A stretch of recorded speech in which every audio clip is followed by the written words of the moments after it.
A hero and a patriot. That is how President Cyril Ramaphosa hailed the slain whistleblower Babita Deokaran. You remember the single mother was shot dead in her driveway after she flagged suspicious contracts within the Gauteng Province Department of Health. The president further said, day by day, brave South Africans like Deokaran are standing firm that they will not be party to corruption and they are prepared to bear witness against it. But were those just platitudes because Deokaran is no longer a threat? Do we support whistleblowers only when they are dead? Martha Ngoye, the suspended head of legal, risk and compliance at the Passenger Rail Agency, could be forgiven for thinking so. Like Babita Deokaran, she says she was just a woman doing her job. A single mother with a daughter at school doing matric. Babita's story is close to her heart because she says it could have been me. She was turned into a criminal as a whistleblower after being arrested by the Hawks on charges that are still unclear. She says she's innocent. She spoke up at the state capture inquiry, saying that the PRASA legal team was kept off key contracts, including the ill-fated and corrupt Shrivambo and Siangena contracts by then CEO Lucky Montana, and that her actions, along with a few other colleagues, in fact saved the commuter rail agency billions of rands by stopping PRASA from making a R1 billion investment in VBS months before its collapse. She joins us now on the line. Martha Ngoye, thank you so much for your time this morning and being available to talk to us. Good morning, Bongani, and good morning to your listeners, and thank you for giving me this opportunity. When you heard of Babita's story, it resonated with you, didn't it?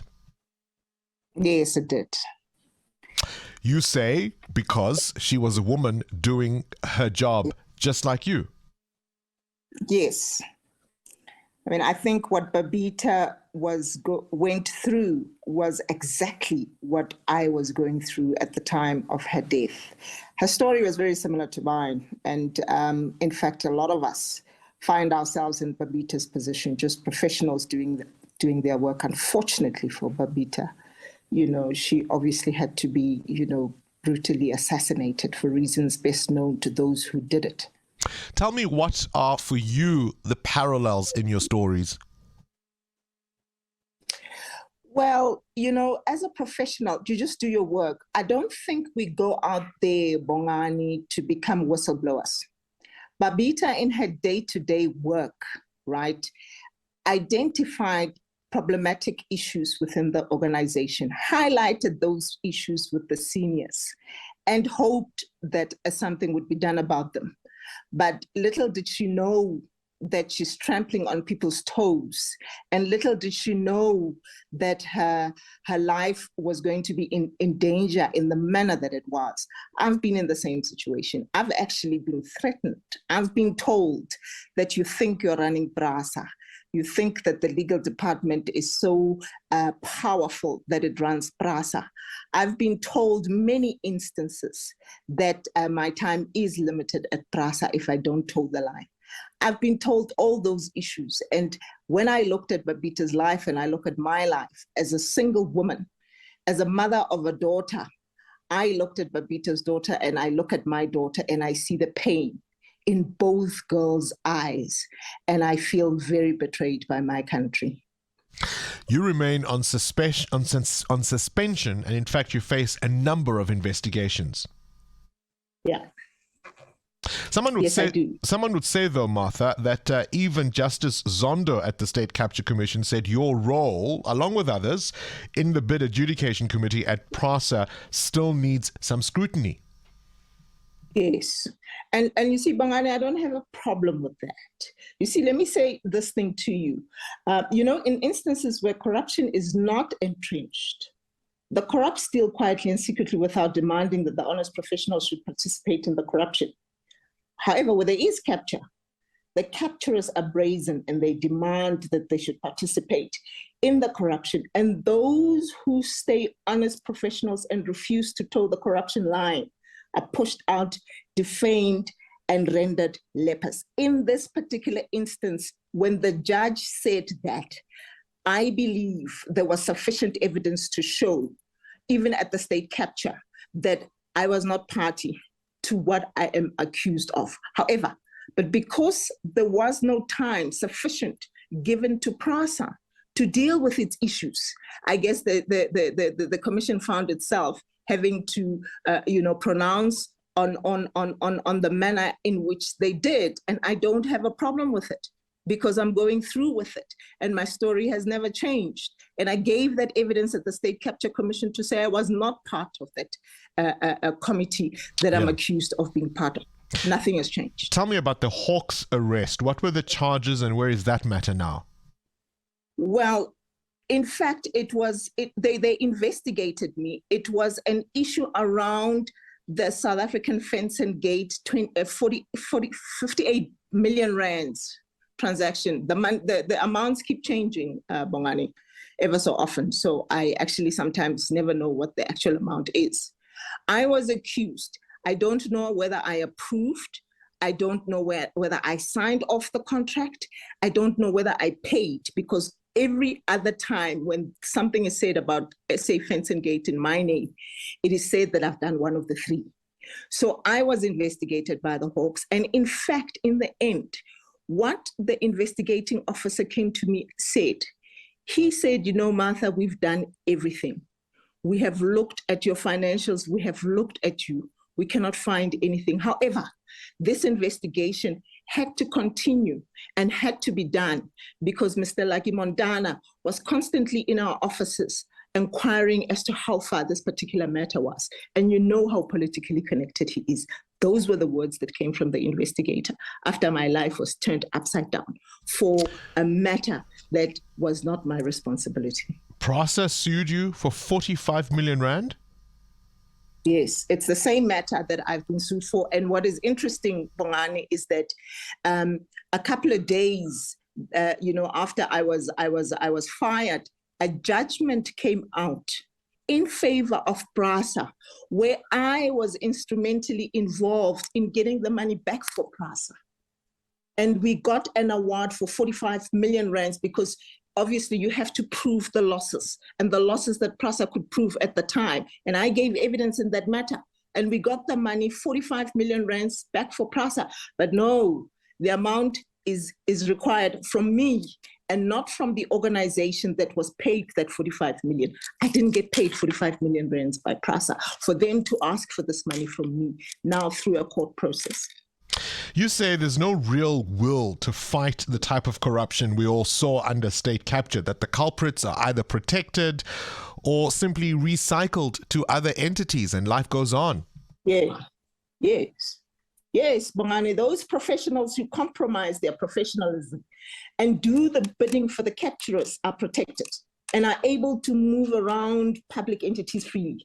They are supported by lawyers and accountants who get paid from the coffers of the captured entity. Those of us who refuse, however, to do the bidding of the capturers are cruelly pushed out and defamed and harassed in the name of consequence management. We pay our lawyers out of our own pockets, where we acted in the interest of those captured entities. I mean, I've had charges, Bongani, against me since April 2021. 16 months later, there has not been a single person who has come forward to state what these allegations are against me under oath. The same allegations that were easily made by PRASA in press releases in January of 2021, 20 months ago after my unlawful dismissal. I had to endure all this. So, Martha, in reality, when the president lauded Babita, would you say those were just empty words? Did they ring hollow to you? They were very hollow to me, and they still hollow to me right now, Bongani. I just think it's just talk, and there's nothing to it.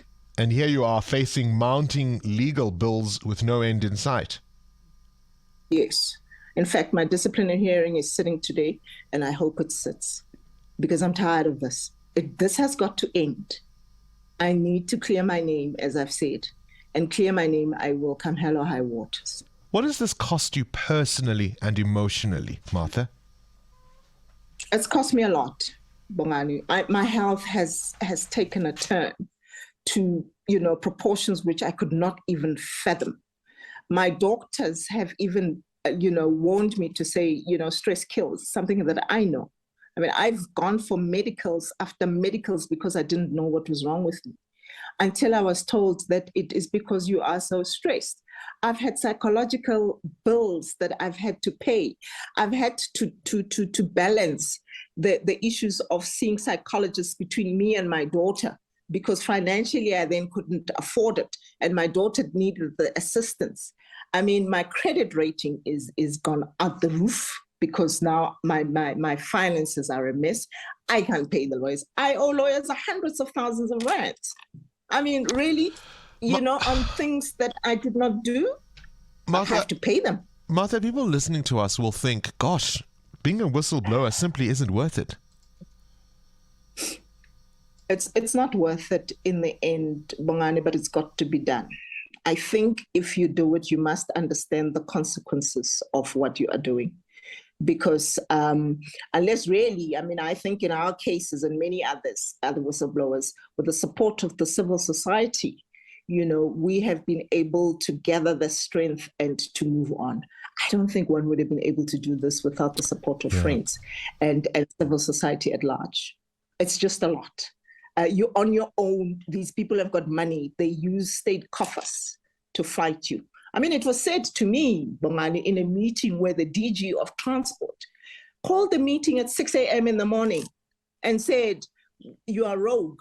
Because I had given, together with a colleague, an opinion that advised the minister that the appointment of the administrator was unlawful. Not only did we advise that, we also suggested solutions to how it is that he could actually, render that appointment not as unlawful, and how people would not necessarily challenge the decisions that were made by the administrator. No, I was called rogue, and I was told I must be driven out to go and fight the state, and I won't have enough money to fight the state.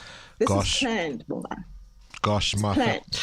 Lucky Montana is long gone at PRASA. There's a new leadership team, but has anything changed? Martha Ngoye, I appreciate your time. PRASA whistleblower, still the head of legal, risk and compliance at the Passenger Rail Agency, but of course she remains suspended.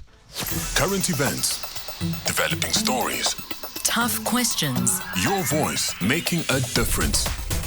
This is Breakfast with Bongani Bingwa.